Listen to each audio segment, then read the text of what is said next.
let's take a look at the science behind making a perfect loaf of bread. Wheat flour is a main ingredient and gives bread its basic structure. The gluten in the flour is the key. When flour is mixed with water, the gluten molecules begin to stretch and uncoil.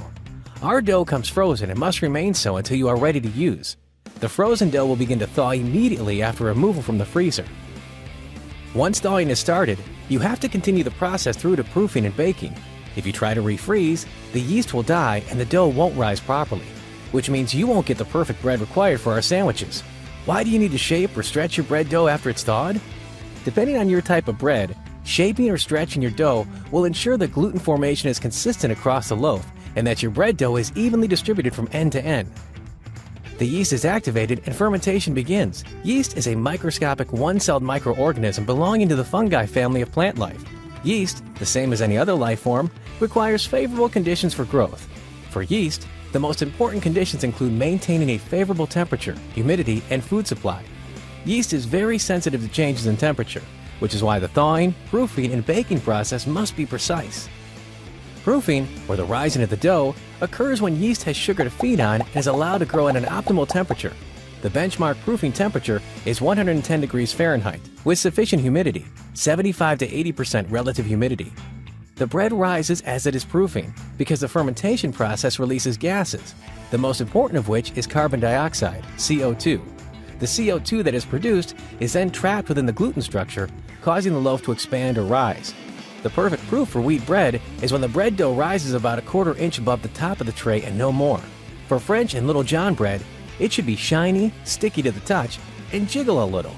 The size should be about 2/3 the size of finished baked bread and measure approximately 2¼ inches wide before moving to the oven. Underproofing can make the bread sink, feel rubbery and chewy, with a sour flavor. Overproofing bread might cause it to bulge, mushroom, or blow out. Once the loaf is the correct proofed size, it is ready for baking. When the interior of the loaf reaches 140 degrees Fahrenheit, usually 7 to 10 minutes into the baking process, yeast activity will stop. Once the interior of the loaf reaches 180 degrees Fahrenheit, the starches begin to gelatinize. That's good. At this point, our loaf should be perfectly golden brown, between 2 and 4 on our bread ruler. After removing the loaf from the oven, as the loaf cools, the starches in the bread will set, resulting in a finished loaf of bread.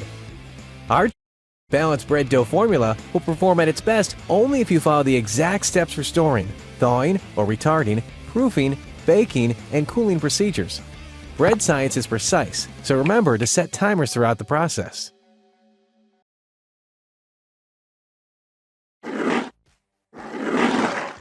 Smooth operation at the drive-thru increases guest satisfaction.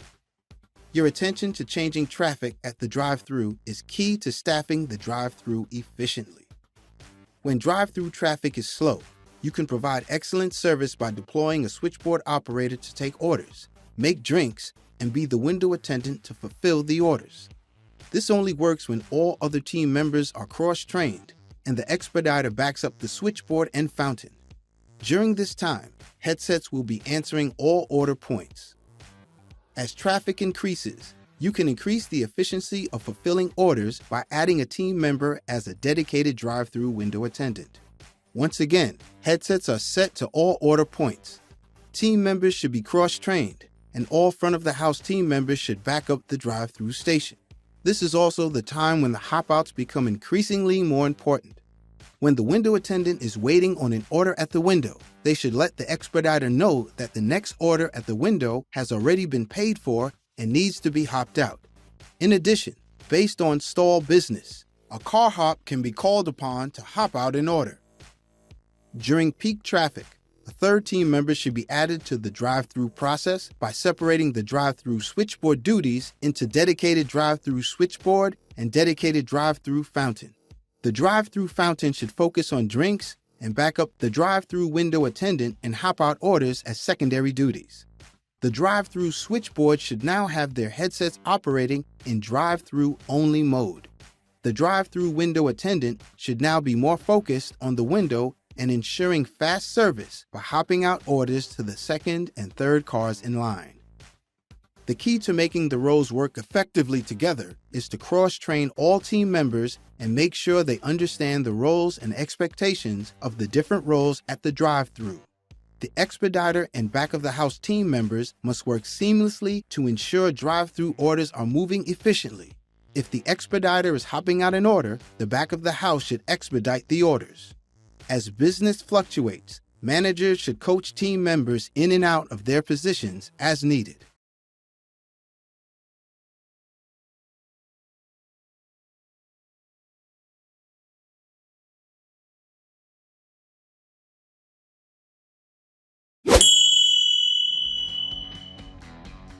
Complete the following steps to clean the slicer.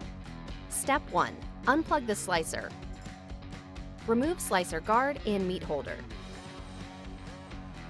Put these parts in the sink to be washed, rinsed, and sanitized. Step 2.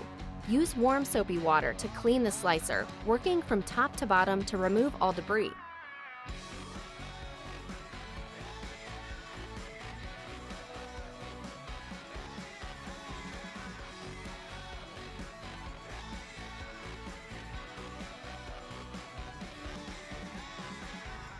Step 3. Rinse the slicer using warm water. Then remove all soap from the slider using a clean, dry towel.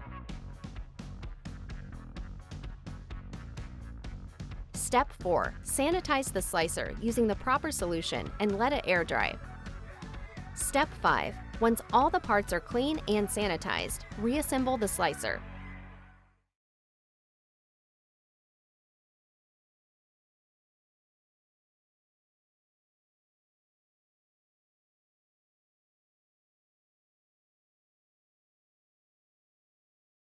Let's hear some advice from a manager about 2 things she would tell a new manager not to do. What are 2 things you could tell a new manager, like, hey, don't do this? Here's some things to avoid when you first start managing. Picking favorites within the store is never a good idea. It's good to look at your employees as equals because that's what they are. Another common mistake made with managers is instead of using guidelines and coaching your staff, you use demands.